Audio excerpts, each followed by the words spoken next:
6-7 साल पहले इसी घर में जहां आप आज हैं, इसी घर में हम 3 मित्रों ने, अरविंद ने, मैंने और मनीष ने एक भ्रष्टाचारी आंदोलन के बारे में सपना देखा था जो हम रामलीला मैदान तक लेकर गए।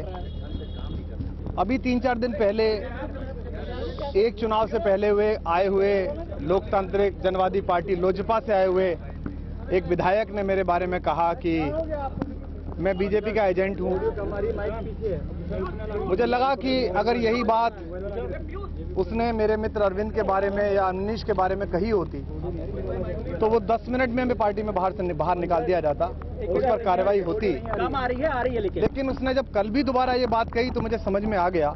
इस बीच में मेरी बात हुई, संजय आए, मनीष आए, अरविंद से बात हुई।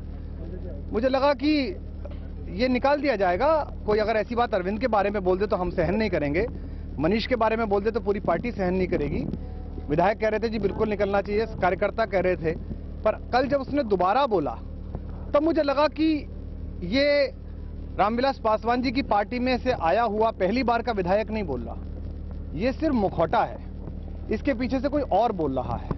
और तब मुझे याद आया कि लगातार 6 हार के बाद इस पवित्र आंदोलन के पेड़ में जो घुन लगी थी, जो कोटरी लगी थी, जिसके टिकट वितरण की वजह से, जिसके बयान दिलवाने की वजह से, जो सवाल मैंने उठाए थे अपने इंटरव्यूज में, उनकी वजह से हमारी पार्टी हारी, हमारा कार्यकर्ता का मनोबल क्षीण हुआ, हमारा कार्यकर्ता उपेक्षित हुआ। मुझे लगा कि शायद मैंने सही जगह हाथ रख दिया है, अब सही जगह बात आ गई है। मेरा कहना यह है कि अब कहा जा रहा है कि मैंने भी बयान दिए और मेरे एक वीडियो से काफी नाराजगी है, उससे सब नाराज हैं। वी द नेशन, वो मेरा वीडियो जो कश्मीर में हमारे सैनिकों की जाति पर मैंने दिया था, वो कुमार विश्वास की आवाज नहीं थी, वो देश के हर नागरिक की आवाज थी।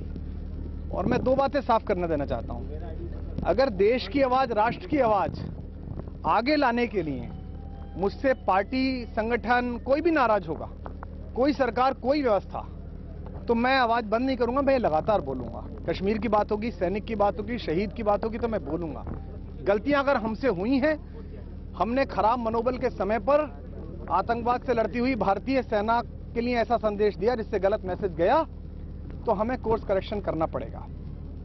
मैं जानता हूं ये बात किधर की तरफ जा रही है। अब पिछली बार की तरह की चीजें होंगी, गंदगी फैलाई जाएगी, चीटे फैलाए जाएंगे, इमेज टैनिश करने की कोशिश की जाएगी, बहुत सारी चीजें बताएंगे। लेकिन मैं बता दूं उन सब साजिशकर्ताओं को, इस आंदोलन के शरीर में लगे हुए उन सब घुनों को, दीमकों को, कि मैं आपको करने नहीं दूंगा। क्योंकि मैं 10 बार कह चुका हूं, परसों मैंने मनीष से कहा, अरविंद से कहा, पार्टी से कहा, आज आपके माध्यम से कह रहा हूं, जीवन में ना कभी चीफ मिनिस्टर बनना है, ना डिप्टी चीफ मिनिस्टर बनना है, ना पार्टी अध्यक्ष बनना है, ना कोई पॉलिटिकल पार्टी ज्वाइन करनी है, ना कोई स्वराज आंदोलन ज्वाइन करना है। मैं यहां इस काम के लिए नहीं आया था। मुझे पता नहीं आप क्या कर रहे हैं, पर मैं इस काम के लिए नहीं आया था। मैं ये कहना चाहता हूं कि मैं एक दिन में निर्णय ले लूंगा और मसला देश का होगा तो बोलूंगा, सेना का होगा तो बोलूंगा। और ये भी चेतावनी नहीं दे रहा, अनुरोध कर रहा हूं कि ऐसा कुछ मत करिए जिससे सड़क पर खड़े हुए कार्यकर्ता, जिसने आपके लिए नौकरी छोड़ी, जिसने चना खा के आपके लिए लड़ा, मैं फिर भी कुमार विश्वास रहूंगा, मुख्यमंत्री फिर भी अरविंद केजरीवाल रहेंगे, उप मुख्यमंत्री फिर भी मनीष रहेंगे। लेकिन वो कार्यकर्ता जिसको कोई नहीं जानता, जो पोस्टर चिपकाता था, जो आपके लिए लड़ता था, आप उस पर लात मत मारिए। और ये भी कहना चाहता हूं कि ये जो भी ये साजिशें नीचे कर रहे हैं, ये बला की साजिशें, ये पैतरे मेरे खिलाफ, रायगा है, मैं तुम्हारे खेल का हिस्सा नहीं, मैं इस खेल का हिस्सा नहीं हूं। मैं आज रात सोचूंगा, निर्णय लूंगा और जल्दी आपको बता दूंगा। लेकिन वी द नेशन के लिए, अपने वीडियो के लिए मैं किसी से माफी नहीं मांगूंगा। सैनिक के सम्मान के लिए, राष्ट्र के सम्मान के लिए मैं किसी से माफी नहीं मांगूंगा।